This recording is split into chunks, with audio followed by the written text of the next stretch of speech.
Muchas gracias, Alicia. Gracias por la invitación a AMSA. Pues es un gusto estar con ustedes y poder tocar un tema que es poco abordado tanto por el ginecólogo, el pediatra, el médico general, el médico familiar. Sin embargo, creo que el tener una visión muy general de los aspectos ginecológicos que pueden competir a cada una de estas áreas nos da la posibilidad de atender de manera oportuna a estas niñas y dar una orientación y un apoyo tanto de manera preventiva como en los aspectos que requiera una necesidad curativa. Vamos a dar inicio. La charla está dividida en tanto la niña como la adolescente, un poco porque cambian las características anatomofisiológicas propiamente del aparato genital y de todo este desarrollo, y saber que desde la etapa infantil las niñas pueden presentar problemas ginecológicos. Una de las partes más importantes es la exploración ginecológica, cómo se debe hacer en las niñas, cómo se debe hacer en las adolescentes, considerando la confidencialidad. Las masas ováricas van a estar presentes tanto en la niña como en la adolescente. Las alteraciones mamarias, sobre todo, se van a ver en las adolescentes, igual que las alteraciones menstruales y lo que conlleva la salud reproductiva. Sin embargo, también las infecciones, sobre todo a nivel vulvar o vulvovaginal, y la presencia de sangre en vulva o transvaginal puede estar relacionada con la pubertad, con sus alteraciones o con bien otras causas que no necesariamente siempre representan un abuso sexual, que es a los que tenemos un poquito más de temor en general los médicos, porque catalogamos que toda genitorragia está relacionada con abuso sexual. Sin embargo, hay otras causas muy, muy importantes. Desde el punto de vista anatomofisiológico de la vulva y la vagina, en esta diferencia que yo les mencionaba de niñas y de adolescentes, la parte prepuberal nos vamos a enfocar a esta parte que no tenemos estrógenos. Sin embargo, es importante recordar que en las niñas hay una mini pubertad que es efecto desde la parte inútero, y cuando hay cuando ya se convierten en recién nacidas, y esto puede durar hasta 9 meses, y hay un efecto de supresión de estas hormonas, y podemos tener la presencia de sangrado transvaginal o la presencia de leche. Entonces, es importante nada más considerar que esta mini pubertad puede desaparecer generalmente a través del tiempo, máximo a los 9 meses, si no ameritaría otro seguimiento más importante. Generalmente ya sin estrógenos, una vez que está la supresión completa de estrógenos, pues la mucosa vulvovaginal se va a volver atrófica, le va a dar una coloración un poco más rojiza en lugar de rosa.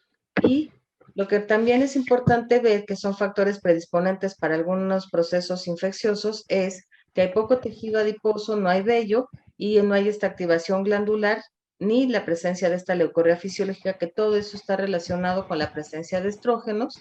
Y como lo podemos ver, pues ya cambia desde el pH por esta activación glandular, la presencia de los lactobacilos y la presencia de mayor tejido. La mucosa se vuelve rosada y entonces eso cambia totalmente las características y factores predisponentes a ciertas patologías. Yo les mencionaba al inicio de la plática que la exploración ginecológica es muy importante. Yo creo que la premisa primordial en estos casos es que estas niñas no podemos nosotros forzarlas a una exploración ginecológica. Entonces, aquí tenemos dos situaciones. Una es tratar de a la niña explicarle siempre a ambas, tanto niña como adolescente, cuál es el procedimiento, que no vamos a hacer nada que le lastime, que le duela. En realidad, la exploración ginecológica, a pesar de los dibujos que ustedes ven ahí, como en la extracción que puede verse en la última, de las que están en blanco y negro, en la última imagen, eso no causa ningún dolor. Cuando son muy pequeñas tenemos que auxiliarnos con a veces muñecos y con el apoyo también de la mamá para que sientan esta seguridad. Cuando son adolescentes tenemos siempre que considerar la primera premisa es no juzgar y mantener la confidencialidad. Entonces podemos siempre estar acompañados o debemos estar siempre acompañados de alguien, no necesariamente de la mamá, y también brindarle esta confianza porque va a ser una revisión externa. Generalmente en las niñas solo las revisiones son externas, a menos de que vayamos a hacer un procedimiento de una toma de cultivo, que sí sería directamente con un hisopo, muy discretamente, o con una pequeña sondita intravaginal. pero las exploraciones sobre todo aprovechamos para mantener y dar recomendaciones sobre higiene, sobre el hábito miccional y el hábito colónico, porque son los factores que van a predisponer sobre todo al principal problema ginecológico, que es la vulvovaginitis en estas niñas. Como pueden ver en estas imágenes, podemos tener la posición ginecológica tradicional, pero la que más utilizamos es la posición de ranita, que viene siendo esta. En general, ponemos así a las niñas y nos permite ver muy bien todo lo que nosotros queremos revisar. Podemos utilizar cualquiera de estas posiciones e inclusive una posición genupectoral que nos permite ver el tercio distal de la vagina, sobre todo cuando sospechamos cuerpos extraños. Una vez que estamos haciendo esta exploración física, en esta imagen lo que yo quise proyectarles es precisamente estos cambios de los que hablábamos desde el punto de vista anatomofisiológico, con esta mucosa pues, no es roja, no es eritematosa, pero sí es de un color un poquito más intenso. Respecto aquí podemos ver la mucosa rosada por efecto estrogénico. Inclusive esta foto nos permite identificar estos hábitos que yo les decía en relación al esmegma que se hace en esta parte y que es uno de los factores que también pueden generar una vulvovaginitis y es motivo frecuente de consulta. Entonces, cuando nosotros abordamos este problema, quizás en el que me voy a detener un poquitito más, tenemos que considerar que las niñas y en las adolescentes sin vida sexual activa, porque una vez que el adolescente tiene vida sexual activa, pues obviamente también la posibilidad de infecciones de transmisión sexual van a ser diferentes, van a cambiar. Entonces, nosotros en estas niñas y adolescentes sin vida sexual activa, parte del problema generalmente está relacionado con los factores que aquí vemos, que tienen que ver con la higiene. Ya veíamos en la diapositiva anterior la posibilidad de esmegma, las irritantes, desde el uso de jabones, lo que utilizan para el aseo diario, tanto como con lo que lavan la ropa interior, el tipo de ropa interior, la retención urinaria, por eso hacía mención de los hábitos miccionales, que normalmente les recomendamos que deben orinar cada 3 horas y separar bien las piernas y las niñas que son muy pequeñitas con un banquito siempre tener el apoyo. La presencia de encopresis también es otro de los factores precipitantes y sobre todo ya relacionado a la adolescencia, sin olvidar que también las pacientes en etapa prepuberal, sobre todo las preescolares, pues están en esta exploración y pueden tener masturbación como algo normal, pero también es un factor que puede favorecer vulvovaginitis, el juego sexual y propiamente la menstruación, sin dejar de considerar en algunos casos los problemas dermatológicos o de atopia, como vamos a ver. En esta diapositiva lo que yo quiero mencionarles, y ahí les dejo la referencia, este artículo, aunque ya tiene algunos años, en lo personal me gusta mucho porque es muy didáctico en el sentido de que nos evalúa las posibilidades etiológicas de la vulvovaginitis que tienen que ver con el grado de desarrollo puberal. ¿Y esto por qué lo decíamos? Porque precisamente en el Tanner 1 consideramos a estas niñas prepuberales, de estas diferencias que estábamos hablando, y a partir del Tanner 2 empieza el estímulo estrogénico, cambia las condiciones de la mucosa y obviamente van a verse favorecidos el desarrollo de otros gérmenes como parte de la etiología vulvovaginal. Y como les mencionaba, sin dejar de ver la posibilidad de problemas dermatológicos, como se observa en esta foto, esa zona de atrofia que está alrededor ahí en la vulva, que nos puede orientar hacia la posibilidad de un líquen escleroatrófico y cuyo síntoma principal en este caso es el prurito muy intenso. No es tan, les voy a decir, no es así de lo más común, pero sí tenemos que estar pendientes de estos diagnósticos diferenciales, inclusive la dermatitis atópica y en las niñas sobre todo los cuerpos extraños. Que estos cuerpos extraños no necesariamente es algún juguete, alguna cosa así como hemos visto, sino que pueden ser también inclusive trozos de papel sanitario que en la técnica de cómo se limpian pueden generar también un problema de vulvovaginitis. Cuando hablamos también de genitorragia, la podemos asociar con vulvovaginitis, sobre todo si hablamos de Shigella. Pero ¿qué pasa? Cuando las niñas tienen genitorragia, y sobre todo esto lo vemos en etapa prepuberal, vemos todas estas alteraciones que pueden ser tanto vulvares y externas como son las más comunes, que yo creo que todos hemos visto, una caída, horcajadas, que son los traumatismos, las vulvitis ya decíamos, los condilomas, el prolapso uretral sobre todo en lactantes y a nivel vaginal, que también se va a manifestar como este sangradito sobre la ropa interior de la paciente y también podemos tener presencia de genitorragia en cuerpos extraños o en algunos tumores que también pueden ser comunes, que son obviamente estas son situaciones más extremas y son raras. Desde el punto de vista, ya que podríamos catalogarlo como un sangrado menstrual, pues están las causas uterinas, sobre todo relacionado con la pubertad precoz, entonces tendríamos que ver cómo está el resto de caracteres sexuales para poder decir si esta niña está teniendo una pubertad precoz y obviamente derivarla inmediatamente al endocrinólogo, dado que esto representa así una situación de una urgencia relativa. Más raro, pero no tan poco frecuente, serían los tumores ováricos, sobre todo los de la célula de la granulosa, porque producen estrógenos y también la aplicación de estrógenos exógenos, y esto quisiera compartirles, pues a veces a través de algunos productos que son como de complementos alimenticios y que nos han tocado que tienen estrógenos naturales en su presentación. Entonces tenemos que estar muy pendientes. En esta, una de las situaciones que cada vez vemos con mayor frecuencia, y yo sé que la foto está un poco grotesca, pero de verdad es una situación que cada día es más frecuente en estos años digamos, de trayectoria en lo de ginecología pediátrica, que les puedo decir que ya son como 30, cada vez vemos más frecuentemente los condilomas. Obviamente este es un caso extremo, a veces son mucho más pequeños, pero tenemos que estar muy pendientes y considerar que también esta es una de las causas de genitorragia y que sí, probablemente en estos casos decían, no tenemos que hacerle a un lado lo de traumatismo o abuso sexual, como fue en este caso, pero considerar que hay otras causas y esto puede ser agudo o crónico. En los casos que hay un sangrado así excesivo, pues sí tenemos que tratar de estabilizar a la paciente y algo muy importante aquí es hacer la exploración, si no lo permite, en los casos que no se puede, pues hacer una exploración bajo anestesia o sedación, inclusive una vaginoscopía. La vaginoscopía, nada más de manera muy rápida, les comento que no se debe hacer cuando tenemos nosotros lesiones externas con condilomas.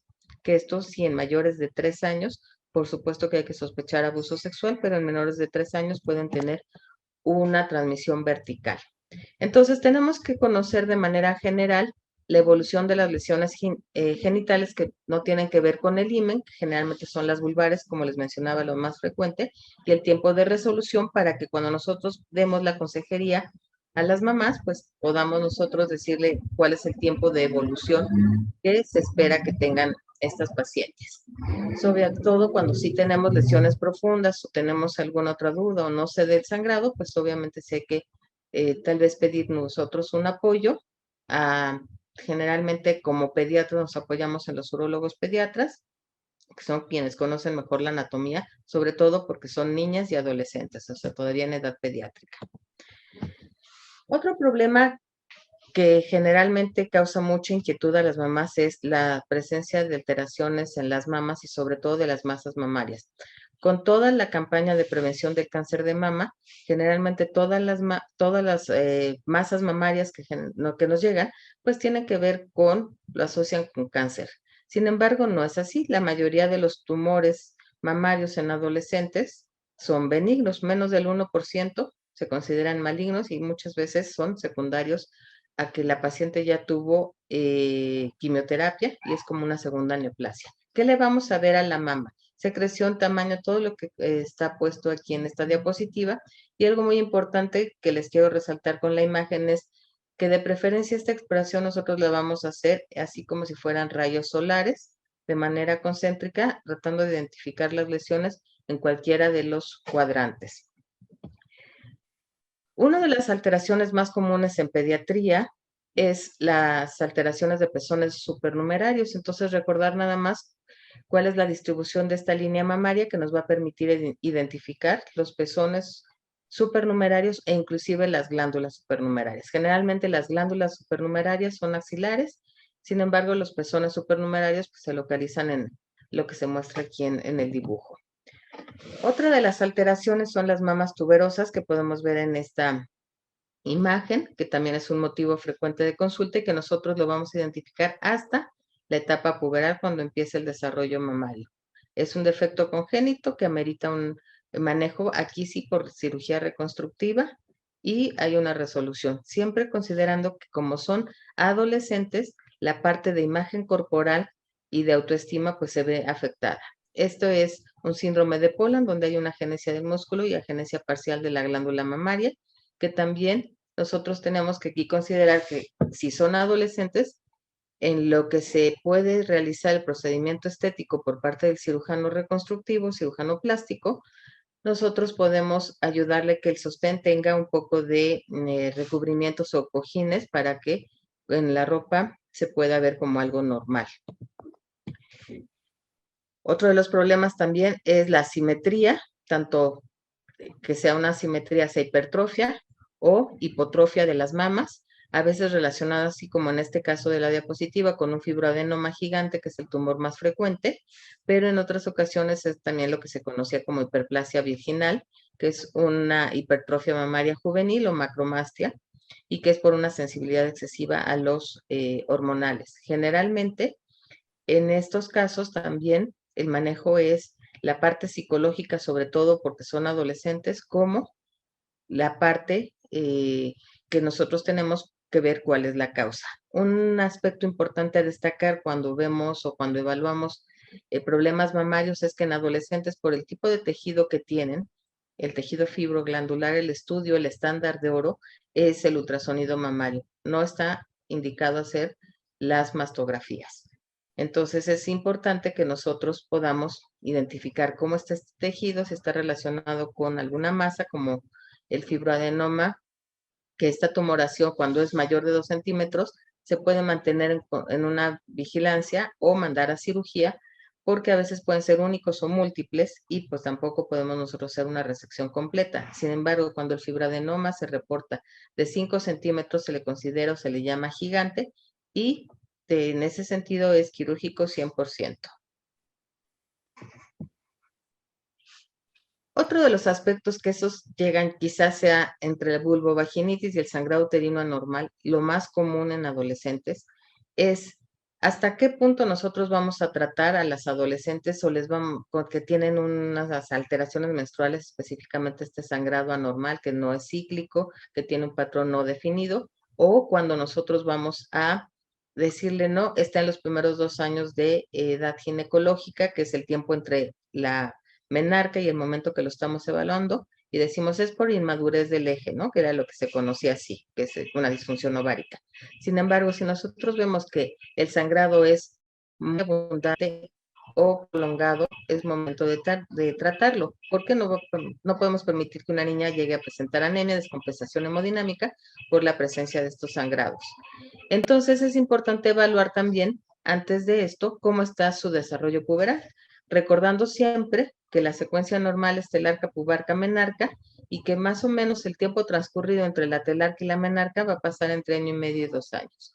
Entonces, para nosotros evaluar si esta niña, que es un motivo de consulta, está teniendo un sangrado uterino anormal o ese sangrado que está presentando corresponde efectivamente a su menarca, tenemos que conocer y evaluar el desarrollo puberal ya en estas adolescentes y recordar que en el estadio 4 de Tanner, cuando ya se ve bien diferenciado el montículo propiamente de la glándula respecto a la areola y el pezón, es cuando se va a presentar la menarca.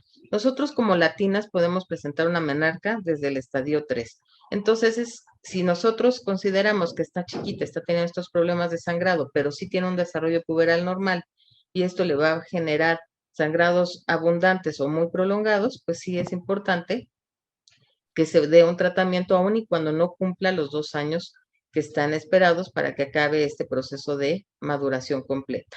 Una manera de evaluarlo es decirle que lleve su calendario menstrual. Este calendario en particular, bueno, está bien porque tiene todas las toallas o los tampons y la cantidad de sangrado que está teniendo. Obviamente va con todos los días del mes y le pedimos que registre el inicio y el término. Y si es posible, cuántas toallas. Generalmente tenemos que darle orientación porque la mayoría de las chicas adolescentes cuando ya tienen su menarca, pues la información realmente o tristemente la han recibido de sus pares o bien pues una información muy general por parte de la escuela o de los papás. Entonces, a veces tenemos una variabilidad en esto de los 21. Aquí les puse la clasificación de la FIGO, la última clasificación. Sin embargo, en adolescentes podemos seguir utilizando el número que yo les comento que es como mágico, el 7, y considerar que los ciclos menstruales pueden ir de 21 a 35. Sí, yo sé que algunos dicen hasta 45, pero esto tendría que ser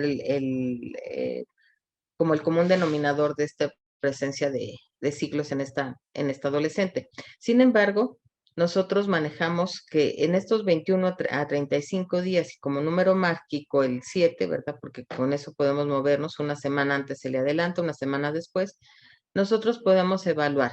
Y entonces así el calendario nos sirve porque podemos identificar si alguien tiene 2 periodos en un mismo mes, pero si el intervalo es mayor o igual a 21 días, está dentro de lo normal. Y puede ser que el siguiente mes incluso no tenga nada de sangrado menstrual y hasta los primeros días del siguiente mes. Entonces nos va a permitir tener una evaluación objetiva.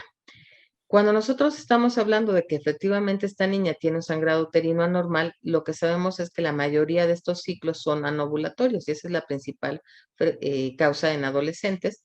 Entonces vamos a tener un estímulo del estrógeno de manera consistente y va a ser una hipertrofia endometrial que va a generar esta descamación no cíclica y puede ser inclusive muy abundante. Entonces, nosotros tenemos que evaluar a la chica, pero consideremos que son adolescentes, entonces el embarazo es una posibilidad siempre a excluir, aunque ellos digan que no han tenido relaciones, que lo juran por todos los santos y habidos y por haber, siempre tenemos que descartar la posibilidad de un embarazo, endocrinopatías, enfermedades sistémicas, etcétera. Y un tip importante en estos casos es cuando un adolescente debuta en su menarca con un sangrado excesivo o prolongado, siempre tenemos que descartar problema de coagulación. Aquí sí, la exploración física nos va a ir dando una serie de pautas que nos pueden apoyar a una enfermedad subyacente que pueda tener, porque tanto la presencia de acné, de hirsutismo, de cantosis nigricans o la presencia de leucorrea, el antecedente de vida sexual o de anticoncepción, incluyendo la anticoncepción de emergencia, o la presencia de sangrados a otros niveles nos puede ayudar. Y quizá lo más importante en este caso es que cuando nosotros ya establecimos el diagnóstico de sangrado uterino anormal, nosotros vamos a dar el tratamiento en función de la cifra de hemoglobina. Por lo tanto, el estudio indicado son tiempos de coagulación y una biometría hemática. El ultrasonido no es tan necesario en un sangrado agudo.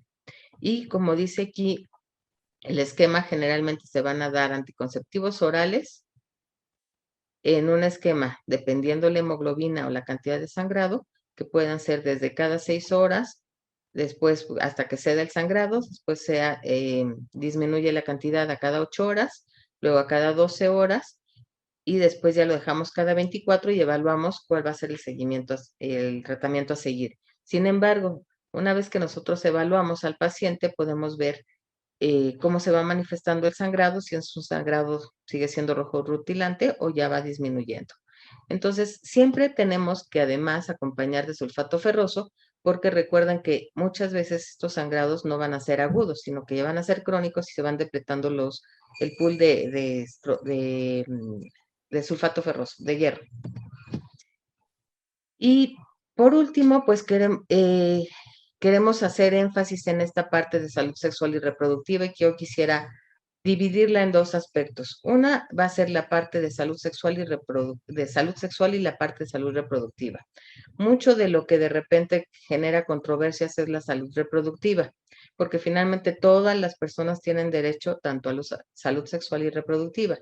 Pero cuando nosotros como pediatras o médicos de familia nos enfrentamos a adolescentes que tienen cierta discapacidad intelectual o ciertos síndromes genéticos. Ahí es donde de repente entra un poco en controversia estos derechos reproductivos, porque si tienen o no tienen esta capacidad de decidir sobre cuántos hijos y si los pueden tener una crianza adecuada. Entonces, es donde nosotros a veces tenemos problemas y queremos hacer un énfasis por eso de que la educación sexual tiene que ser integral, incluye la parte de reproducción, pero tiene que considerarse los aspectos cognitivos, emocionales, físicos y los aspectos de sexualidad, además de considerar la etapa de la adolescencia en la que está, porque recordemos que hoy por hoy, en todo lo que se conoce de neurodesarrollo, los adolescentes terminan su maduración sobre todo con la habilidad o la adquisición de esta capacidad de toma de decisiones asertivas, ¿no? Por la maduración de la corteza prefrontal alrededor de los 25 o 30 años. Entonces, de repente tenemos que hacer un apoyo para ellos. Entonces, esta parte de reproducción tendremos que adecuarla a qué etapa de la adolescencia según el medio en donde nos estemos desarrollando. Sabemos que en medios rurales a veces el inicio de vida sexual y usos y costumbres representan que esta adolescente tenga ya sus primeros hijos alrededor de los 14 años o inclusive antes. El riesgo mayor de estos embarazos no deseados o del embarazo adolescente se da en la adolescencia media, sobre todo porque ellos se sienten omnipotentes, entonces a ellos no les va a pasar nada y es donde se exponen a mayores riesgos, no solo de un embarazo adolescente. Por eso es que cuando abordamos esta parte de salud sexual y reproductiva, tenemos que, además de ver el entorno biológico del paciente como tal, hacer el tamizaje de los factores de riesgo a través de esta herramienta que se llama HEDS, que nos va a hablar obviamente de el hogar, la educación, visualizar qué proyecto de vida tiene, qué tanto consume drogas, actividades que realiza, sobre todo deportivas, que puede ser un factor de protección, cómo ha sido su sexualidad, cuántas parejas ha tenido, si se ha expuesto a algunos factores de riesgo, con qué se ha cuidado, si conoce las infecciones de transmisión sexual y la parte emocional. Generalmente la parte de droga, sexualidad y la parte emocional la hacemos en una entrevista fuera del familiar, porque si no, no podemos obtener datos verídicos que pudieran orientar a los adolescentes. Por lo tanto, la anticoncepción en adolescentes cuando nosotros ya tenemos la evaluación integral, pues tenemos que considerar que estos adolescentes lo que nosotros pretendemos es que tengan un proyecto de vida más adelante. Entonces, se tienen que visualizar todos estos puntos porque los métodos más recomendados actualmente para adolescentes son los que se conocen como LARCs o ARAPS, que incluyen la inyección trimestral, el DIU y el implante. Siempre, y por eso está puesto ahí con mayúsculas, tenemos que hacer énfasis de la doble protección, sobre todo para la prevención de infecciones de transmisión sexual, por lo que habíamos platicado, y donde ustedes pueden apoyarse para conocer si hay alguna contraindicación para prescribir algún método anticonceptivo en las adolescentes, que generalmente no lo hay a menos de que tengan una comorbilidad agregada, que esto puede ser desde migraña con aura, es en los criterios de elegibilidad de la OMS, que lo van a clasificar en 4 grupos, que generalmente el 1 y el 2 son los que no tienen contraindicación, y considera que como son adolescentes, tiene que ser altamente efectivo el método, tiene que ser reversible, tiene que tener una buena tolerancia y motivación.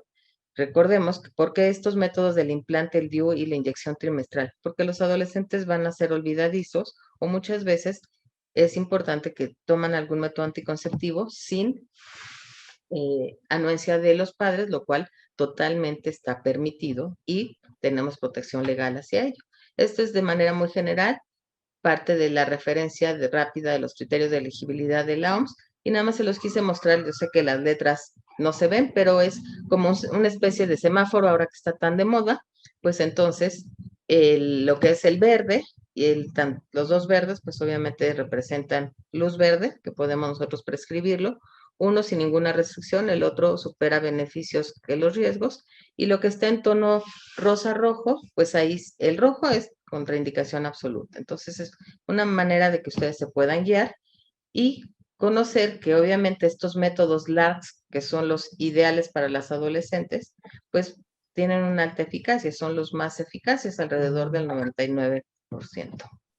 Este es el marco legal donde ustedes se pueden apoyar para atender a los adolescentes y que tengan toda la libertad de poder prescribir métodos anticonceptivos y dar toda la consejería e inclusive, yo les diría, toda la consulta del adolescente está en la norma oficial mexicana 047, en la cual también tiene este apéndice normativo que se puede llenar y en el cual les permite recibir consejería sobre salud sexual y reproductiva sin acompañamiento. Entonces no tenemos ningún problema para prescribirlos y para dar la consejería.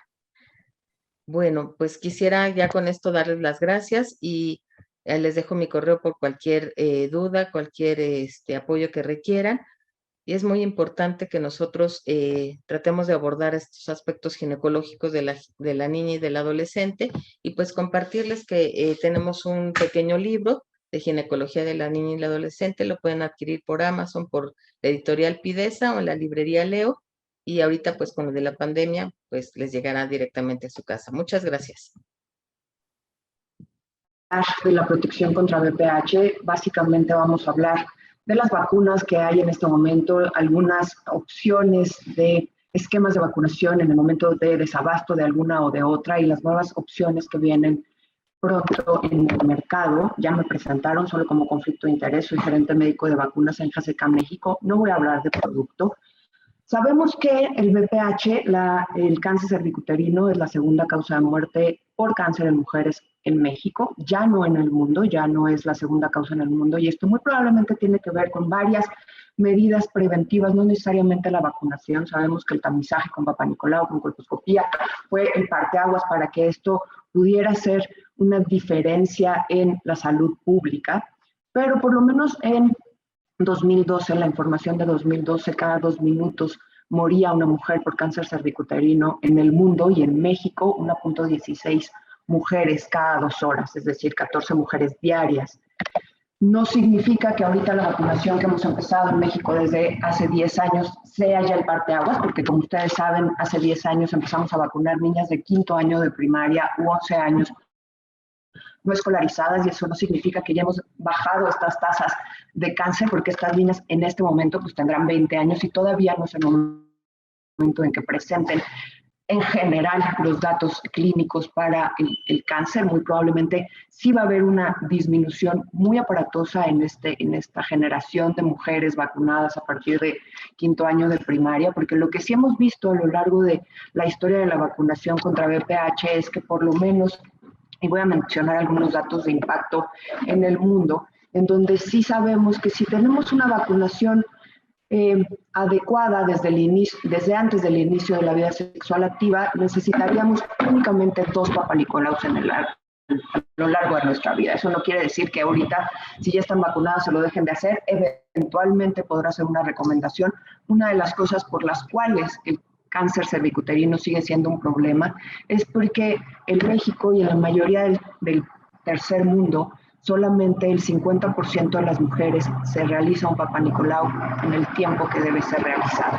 Entonces, bueno, esto es cómo se comportaba el mundo. Ahorita vamos a hacer algunas comparaciones con Globocan 2018. Y bueno, ¿cómo se puede evitar el VPH? Es una enfermedad prevenible mediante vacunación. Incluso las verrugas, independientemente de la vacuna que hablemos, las verrugas genitales también se previenen con ambas vacunaciones, con ambos esquemas, con ambas vacunas. Es importante quitar de nuestro sistema la información de que es una vacuna para tal o cual serotipo o tipo de VPH o serotipo de neumococo. Es importante empezar a integrar esta información de vacunas como vacunas contra la enfermedad, que es en lo que actualmente se está trabajando en vacunología, ir contra la enfermedad y no contra el patógeno. Y entonces sabemos que tenemos pruebas de detección muy eficaces, muy eficientes, como Papá Nicolau con colposcopía, y bueno, la búsqueda de VPH, que en el foro, si podemos hacer memoria a todas las mujeres que estamos en el foro, ¿cuándo fue nuestro último Papá Nicolau? Pues la mayoría de las veces no es al año exacto, sino que pueden ser al año 3 meses, al año 5 meses, a los 2 años, a los 3 años. Y definitivamente ya deja de ser un método de tamizaje, sino que pasa a ser un método de tratamiento. El uso correcto del condón también es una de las maneras para prevenir el VPH, no para evitarlo por completo, porque sabemos que no necesariamente está cubierta toda la parte que puede contaminar, pero sabiendo que somos el primer país de embarazo adolescente, pues también seremos el primer país que no utiliza bien los métodos de barrera y los métodos anticonceptivos. Entonces, todos queremos tener una sexualidad sana, una sexualidad disfrutable, y así queremos también que nuestros adolescentes lo hagan, porque les prometo que van a iniciar vida sexual sin avisarnos y sin pedirnos permiso, como muchas mamás consideran que la vacunación contra VPH es darles permiso. Les prometo pregúntense ustedes quién pidió permiso para iniciar. La monogamia, ¿no? Otra de las cosas que nos dicen algunas guías es que la monogamia, limitar el número de parejas sexuales, bueno, eso es algo que voy a mencionar ahorita en una diapositiva que me gusta mucho de cómo son las relaciones amorosas en los adolescentes, adultos jóvenes y adultos no tan jóvenes que como por estadística podemos conocer. En México, el Papá Nicolau se tiene que hacer a partir de los 10 años de vida, pero realmente se tiene que hacer un año después del inicio de vida sexual activa, y sabemos que en México tenemos un inicio de vida sexual activa muy temprana, en las grandes urbes es 16 años, menos 2 años cuando empiezan con juegos sexuales o con sexo anal u oral, porque no produce el embarazo, y esto también produce infecciones de transmisión sexual. Y después mencionan que si no tienes alguna alteración en el Papá Nicolau, lo puedes hacer cada 3 años, a menos que no cambies de pareja sexual o que tu pareja sexual no agregue parejas sexuales, que por estadística el 70% de las personas en una relación estable van a tener una relación extramarital o extrapareja. Esta es una red de relaciones románticas o sexuales de una secundaria en Estados Unidos, y como podemos ver, pues claramente el común de esta población pues es lógicamente pues, expresarse sexualmente abiertamente, y cada vez esto es más frecuente. Todos que quisiéramos o pensamos estar en estas 66 parejas monógamas, pero realmente, incluso siendo este puntito amarillo, realmente estamos compartiendo una cantidad de fluidos, genes, virus y algunas otras situaciones que nos ponen en riesgo. Y entonces, si tenemos una medida preventiva como la vacuna, y la vacuna contra VPH, que ha probado ser altamente efectiva, ahorita vamos a ver las efectividades en vida real, lógicamente en ensayos clínicos son tan efectivas como para haber estado ya en vacunación universal en más de 128 países, ¿no? Con más del 90% de efectividad en verrugas para Gardasil y más del 97% de efectividad para cáncer como Cervarix. Entonces, claramente es una vacuna que no tiene un segundo pensamiento. No es una vacuna que previene cáncer, la segunda vacuna contra cáncer después de la vacuna de hepatitis B. ¿Cuál es el principal objetivo de la vacunación? Pues proteger a los hombres y a las mujeres de cáncer, principalmente cáncer cervicuterino. ¿Y por qué me menciono cáncer cervicuterino? Porque es el más frecuente de todos los que produce VPH, pero también produce cáncer de ano. Actualmente hay un problema de salud pública en Estados Unidos con condilomas orofaringios, y cáncer muy probablemente va a ser dentro de pocos años el primer cáncer en Estados Unidos, el cáncer orofaringio. 8 de cada 10 hombres con vida sexual activa tienen VPH colonizando garganta, mayores de 18 años. Y sigue siendo una causa importante de muerte en México, ¿no? Sigue siendo la segunda causa de muerte por cáncer en países como el nuestro. Y es una enfermedad prevenible mediante vacunación. Creo que la pandemia nos vino a dar a entender que la vacunación y la prevención es un parteaguas para poder tener una vida saludable y para podernos despreocupar de ciertas situaciones. Además, las vacunas sabemos que generan altos niveles de anticuerpos en todas las edades. Es una vacuna que me tengo que poner muy tempranamente en mi vida general, pero por supuesto antes de mi vida sexual activa. Esto no significa que si ya inicié vida sexual activa ya no me la puedo poner. Ahorita vamos a ver algunos rápidamente cómo nos va a las mayores, a las personas mayores que nos pusimos la vacuna ya con la vida sexual activa. Y claramente tiene que tener esta protección sostenida durante toda nuestra vida sexual, que esperemos que sea hasta el último día de nuestras vidas. Entonces, tengo que tener esta protección por muchos años, tengo que saber si me tengo que revacunar o no. En este momento no hay indicación para ninguna de las dos vacunas para una revacunación, entonces, más bien un booster. No tenemos en este momento esa indicación. Eventualmente habrá, no lo sabemos, todavía son vacunas muy jóvenes para entender si necesitamos estos boosters, pero hasta este momento, a más de 10 años de su presencia en el mundo, no necesitamos el booster. Y lo más importante es el acceso. Entonces, ustedes saben ahorita que no hay Cervarix, que va a haber Gardasil, que va a regresar Cervarix, y entonces empecé con Cervarix, me pongo Gardasil 9, ¿qué es lo que tengo que hacer con estos desabastos, con estos accesos? Que no solamente está pasando con esta vacuna, y vamos a ver en este momento de retorno a la normalidad como lo conocíamos, cómo realmente vamos a tener esta combinación de esquemas y bueno, COVID es una muestra, ¿no? Es una enfermedad muy común, o sea, ahorita más de 140 dispositivos conectados, si nos pintáramos de colores, el 80% de nosotros, si tenemos una vida sexual activa o no, o juegos sexuales, ¿no? Tenemos estos colores, el 80% estamos vestidos de azul, es decir, que tenemos VPH colonizando o enfermándonos, y esto es algo que va a pasar solamente por tener sexo. Y entonces tenemos que quitar todo este tabú alrededor de es que no le puedo vacunar contra VPH y es que no le puedo enseñar una sexualidad y es que no le puedo hablar del condón, porque le estoy dando permiso. Es importantísimo entender que el 99.3.7%, dependiendo de dónde lo lean, van a tener sexo en algún momento de su vida, aunque sea una vez, van a tener sexo en algún momento de su vida y con esa vez es suficiente para tener todos estos riesgos de transmisión sexual que pueden ser prevenibles mediante vacunación. Entonces, todavía no puedo prevenir todo, todavía está una gonorrea, que es un superbug que vamos a tener graves problemas si no lo controlamos próximamente. Tenemos una pandemia de sífilis en este momento. Entonces, claramente tenemos que entender que la sexualidad es algo que vamos a vivir todos, que vamos a vivir durante toda nuestra vida con estas prácticas y tenemos que protegernos, ¿no? Entonces, esto es la normalidad. Si fuéramos pintados de colores, si tuviéramos fosforescentes, como decían alguna vez con la materia fecal en México, no necesitaríamos lámparas de noche.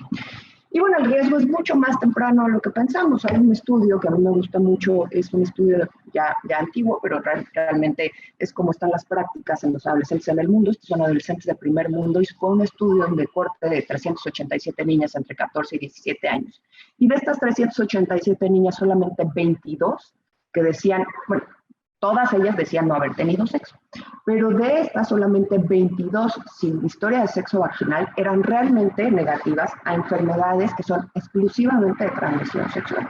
Y de estas 22 ya tenían VPH 10 de 22, 45.5, y de estas 10 solamente 7 reportaban algún comportamiento sexual y 8 de estos 10 VPHs ya eran VPHs oncogénicos.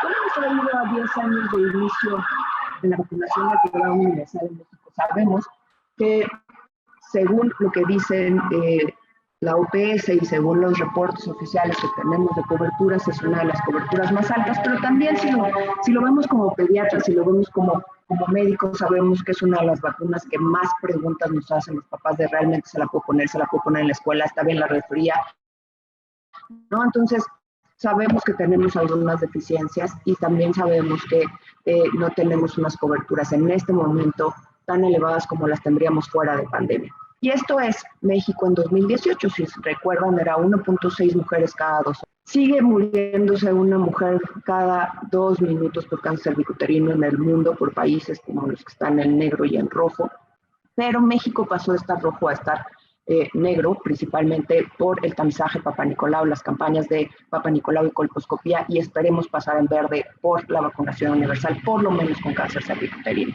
Y entonces, en vez de 14 mujeres diarias del 2018, son 11 mujeres diarias, 2012 son 11 mujeres diarias en 2018, pero seguimos estando todavía con tasas de mortalidad elevadas de una enfermedad que se previene mediante vacunación. Y si ya me infecté y tengo cáncer, también en este momento de la historia de las 2 vacunas, tenemos información de que limitan la progresión de la enfermedad, alargan este tiempo sin enfermedad y mejoran los tratamientos quimioterápicos y los tratamientos inmunológicos. Entonces tenemos 3 opciones de vacunas, tenemos Cervarix, todas están indicadas para mayores de 9 años. Así menciona que a los 9 años es la mejor edad porque así ni siquiera están pensando en qué sexo y entonces no les tienes ni siquiera que explicar si es que no quieres, si es que este tabú es muy importante en la familia, ni siquiera les tienes que explicar. Todos los niños, si tú les preguntas a un grupo de niños, ¿quién se vacuna contra cáncer? Te van a levantar la mano todos. Si lo preguntas en un foro de médicos te van a decir, bueno, ¿con qué? ¿No? Y eso realmente no debería de estar pasando, ¿no? Es una vacuna contra cáncer. ¿Para qué me estás vacunando? Para que no te dé cáncer. Y todos, créanme que todos los niños les van a decir que sí. Gardasil, tanto Gardasil 4 como Gardasil 9 tienen una edad hasta los 46 años, pero eso no significa que no se pueda poner después de los 46 años. Eso significa que los estudios de Gardasil llegaron hasta esa edad, ¿no? Las vacunas en ensayos clínicos fase 3 para Gardasil fueron niñas y niños, porque aquí también son verrugas, de 9 hasta 46 años, pero eso no significa que a los 47 años sea ineficiente, ineficaz, ¿no? Eso no significa que no me la pueda poner, y es algo que tenemos que entender que independientemente de mi edad, si yo sigo teniendo una vida sexual activa, por muy pareja estable que tenga, es una vacuna que me debo de aplicar. Estas son las diferencias entre ellas. Sabemos que la principal diferencia es en su conformación. Gardasil y Cervarix tienen el Gardasil 4 tienen los mismos VPHs oncogénicos, 16 y 18. La diferencia es el adyuvante, que sí es mucho mejor vacuna para cáncer Cervarix y es mucho mejor vacuna para verrugas genitales Gardasil.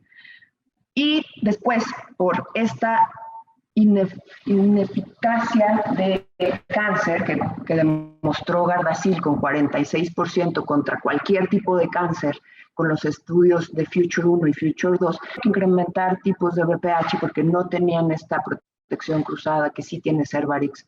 Y entonces, y además tuvieron que subir la cantidad de antígeno para que durara por más tiempo, porque sabemos que VPH 18 con Gardasil se perdía esta elevación arriba de la inmunidad natural después de los 4 años de la aplicación en esquema de 3 dosis. No sabemos qué tanto por arriba de la inmunidad natural tenemos que estar, pero sí sabemos que la inmunidad natural no es suficiente para progresar a cáncer. Y bueno, previene infección por ciertos tipos, pero previene infección por cáncer VPH, por el cáncer cervicuterino. Más del 90% del cáncer cervicuterino está protegido por Cervarix y por Gardasil 9. Gardasil 9 alcanza este 90% de Cervarix. Tiene licencia de uso en 128 países. Hay 60 países con programas nacionales y México no es la excepción. ¿Por qué no están los niños? Aunque produce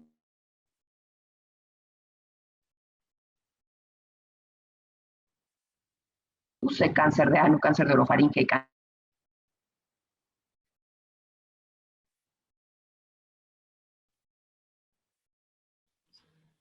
cáncer de pene, aún el cáncer de ano no significa que no lo necesiten los niños, incluidas las niñas. Por supuesto, se incluye la prevención, pero eso no significa que estén excluidos de vacunarse en general. Tengo que vacunar niñas y niñas, hombres y mujeres que tienen esta idea de empezar a tener sexo en algún momento de su vida o que están teniendo sexo. ¿Y por qué antes del inicio de la vida sexual activa? Para que esté protegido en cuanto empiece, porque si yo lo empiezo a los 14, como ahorita ya mencionó la doctora Cerreta, a los 14 ya llegó una niña con unos condilomas, claramente ya no va a ser tan efectiva si ya empezó con vida sexual activa, si ya tiene el riesgo, ¿no? Entonces, lo tengo que hacer antes de que siquiera empiece a pensarlo, para que yo termine mi esquema lo más rápido posible antes de siquiera presentarme al riesgo.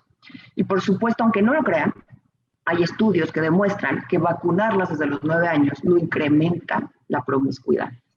O sea, de verdad que yo no podía creer, pero existen estos estudios que no incrementan la promiscuidad si estamos vacunados desde muy temprano en nuestra adolescencia.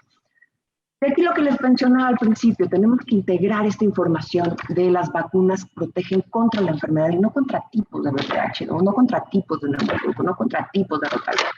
La vacuna protege contra rotavirus, contra VPH, contra neumococo. Y así tenemos que ver a las vacunas en general, porque la vacunología está yendo hacia allá. Y entonces aquí lo que importa de las vacunas de VPH es la independencia del tipo de VPH. Lo que quiero es protegerlas contra verrugas, que son muy frecuentes, pero no te van a matar, no se van a volver cáncer. Pero contra cáncer que sí tiene un impacto en la calidad de vida de las mujeres en una etapa en donde son altamente necesarias en la sociedad. No quiere decir que los adultos mayores no sean necesarios, pero son mujeres, o sea, cabezas de casa, son mujeres productivas, económicamente activas y son en un momento del desarrollo de sus hijos, y entonces tengo que asegurarme que lleguen a este momento sin tenerse que preocupar que van a desarrollar cáncer, porque el VPH se adquiere aunque nada más hayan tenido una pareja sexual en toda su vida. Y entonces lo que necesito entender de las vacunas es qué tan efectivas son para producir este cáncer. Sabemos que no todas las que se infectan con VPH van a producir cáncer, ¿no? Algunas son verrugas, se quitan sin tratamiento, se quitan el 70%, algunas necesitan colonización, crioterapia, láser, etc. Lo mismo que las que progresan a un NIC1, NIC2, NIC3 van a necesitar esta crioterapia. Y ustedes saben que el cérvix es un esfínter que necesita mantenerse cerrado, y si yo antes de tener una paridad satisfecha necesito cualquiera de estas terapias, pues va a tener un impacto potencial en el embarazo con mayor riesgo de partos prematuros y bajo peso al nacer. Entonces, no nada más es tipo de cáncer, sino también mi salud reproductiva se ve impactada si yo tengo alguno de estos tratamientos antes de tener mundo. Los azules son de Cervarix, los Gardasil tiene muchos para verrugas, pero son los dirigidos a cáncer. Y uno de los más importantes de los programas son los de Australia, que es con Gardasil. A partir del 2007 empezaron a vacunar una población de niñas de 12 a 13 años. Tuvieron un catch-up hasta 26 años. Y este de UK, de Reino Unido, con Cervarix, también su población blanco fueron niñas de 12 a 13 años con una puesta al día a los 18, cobertura del 90% población blanco y una gran cobertura para el catch-up hasta los 18. Y lo que hacían es que, ya que cumplían 20 años estas niñas, comparaban con su base de datos de Papa Nicolau y tamizaje de BPH de todas las mujeres no vacunadas que llegaban a los 20 años, que es la primera Papa Nicolau y la primera búsqueda de BPH y colposcopía. Y lo que encontraron es que las mujeres que no habían sido vacunadas a los 20 años ya tenían 16 y 18 el 30%. Y de las que estaban vacunadas solamente el 4.5% podían estar colonizadas por 16 y 18. Y la prueba clínica con un NIC3, esto es importantísimo entender que tienen 20 años y tienen un NIC3, las no vacunadas 21.4% versus las vacunadas de 0.5. Entonces, claramente esta efectividad del 90% o más, el mundo real, además de los estudios de Patricia, estuvo muy clara ya en estos estudios de tiempo real. Y de este lado podemos ver Australia, que les platicaba, que también empezaron en 2007 con este mismo grupo blanco, pero además incluyeron este catch-up hasta los 26, tuvieron un catch-up larguísimo. Y las muestras post-vacunación contra 16 y 18 tuvieron un descenso del 92%. Lo que sí es que las muestras post-vacunación de los no incluidos en Gardasil 4, que son el 31, 35, 33, 45, 52 y 58, sí hubo una elevación. Por supuesto, eso no quiere decir que ahora los que no están incluidos en la vacuna son los que van a salir, ¿no? Eso no es cierto, porque es un virus de DNA, los virus de DNA son muy estables, no van agarrando nichos. Si yo quito 16 y 18, no es que el 45 vaya de repente a hacer todos los cánceres, va a tener la misma capacidad de producir los que ya producía, ¿no? ¿Cuáles son otras indicaciones? Otros tipos de cáncer, ya inicia vida sexual activa. Entonces, antes del inicio de vida sexual activa, la vacuna tiene 90% o más de protección para un cáncer cervicuterino. Si yo ya inicié vida sexual activa, ya que pongo vida sexual activa después de los 25, pero aquí la verdad es que no importa si fue después de los 14, si yo no tengo evidencia de infección, tengo un 86% de efectividad. Si ya tengo un estudio microbiológico previo positivo, puede disminuir hasta 56, pero no es cero. O sea, sigue siendo una protección suficiente para evitar por lo menos la mitad de los cánceres que prevendría si no me vacuno. Y bueno, los hombres también. Los hombres que tienen sexo con hombres, la infección por VPH, los inmunocomprometidos, pues todos también tienen este riesgo incrementado, principalmente hombres y mujeres que tienen sexo por ano, pues también tienen esta ruptura de mucosa y entonces pueden producir también estas lesiones que incrementan más la posibilidad del cáncer. Y así como las mujeres necesitamos un Papa Nicolau cada año, todas las personas que tienen sexo anal frecuentemente, principalmente hombres que tienen sexo con hombres, necesitarían una citología anal anual para saber si tienen que tener alguna medida terapéutica. Y aquí no es tan fácil como irle quitando cachitos al ano, porque pues, ahí sí hay un impacto importante en la calidad de vida y no, claramente no en la calidad reproductiva, pero también es algo que podemos prevenir. Esquemas de 2 o 3 dosis. Sabemos que menores de 15 años son 2 dosis, después de los 15 años son 3 dosis, dependiendo la marca son los esquemas. Todos los inmunocomprometidos, independientemente de su edad, son 3 dosis de las 2 vacunas. Y los adultos son 3 dosis, después de los 15 años son 3 dosis independientemente de la edad. Pautas mixtas. Una de las preguntas que siempre me hacen en las pláticas de BPH es, ya sabiendo esta efectividad del 90% de cáncer de Cervarix y 46% de Gardasil, así como las puedo juntar.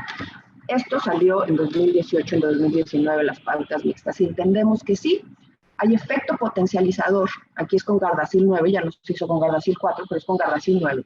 Y si hay un efecto potencializador, aquí podemos ver incluso los que no incluye, se supone, Cervarix, pero sí tiene protección cruzada, en donde podemos ver que hay un incremento de los anticuerpos en los virus, contra los virus de VPH, incluidos en su protección cruzada e incluidos en el 9.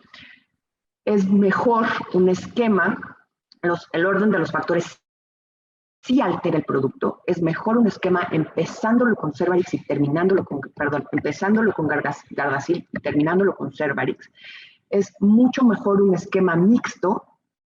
Si voy a utilizar Gardasil, siempre va a ser mejor un esquema mixto con Cervarix que un esquema de Gardasil exclusivo, ¿no? Y por supuesto, este beneficio de Gardasil a Cervarix, incrementando esta protección contra las verrugas, pues por supuesto que existe clínicamente, ¿no? Los ayudantes disminuyen el pecado original. ¿Esto qué quiere decir? Si yo ya me infecté, mi sistema inmunológico ya lo conoce. Y entonces la vacuna, el tipo de la partícula viral like de la vacuna es diferente a la que yo ya me infecté salvajemente. Y entonces tengo un pecado original porque pues como que no son del mismo tamaño y entonces los anticuerpos como, híjole, pero que sí lo conozco, pero medio que no, porque pues no son igualitos, porque está más chaparro, está más flaco, está lo que sea. Entonces, este pecado original se ve limitado por los adyuvantes que tienen las vacunas. Y entonces, por eso es importante entender que los esquemas combinados con este tipo de adyuvantes son mucho mejores que los esquemas solamente de un tipo de vacuna. Con COVID ya veremos cuáles serían los esquemas combinables mejores. Es una vacuna que debe considerarse segura. No hay ninguna asociación causal, fidedigna, comprobada para dejar de vacunar contra VPH. La que quieran podemos platicar, no hay ninguna asociación causal. El desarrollo del cáncer puede tomar años, pero sabemos que todos y cada uno de nosotros, nuestros hijos y nuestros pacientes van a empezar a tener sexo en algún momento de nuestra vida y tenemos que protegerlos y tenemos que ayudarlos a saber contra qué se tienen que proteger. De nosotros depende. Y si nosotros no somos los primeros en darles esa información, no la van a obtener de ningún lado más que de la red. Por suerte ya las redes están evitando estos comentarios antivacunas o estos comentarios alarmistas de las vacunas. Ya no son los primeros que salen, pero por muchos años fueron los primeros que salieron, ¿no? Y sabemos que son vacunas que son eficaces, que son eficaces en fase 3, efectivas en vida real. Y bueno, finalmente las medidas preventivas siempre van a ser mucho mejores que la terapéutica. Les dejo mi correo por si tienen alguna duda que no podamos contestar en este momento. Muchas gracias por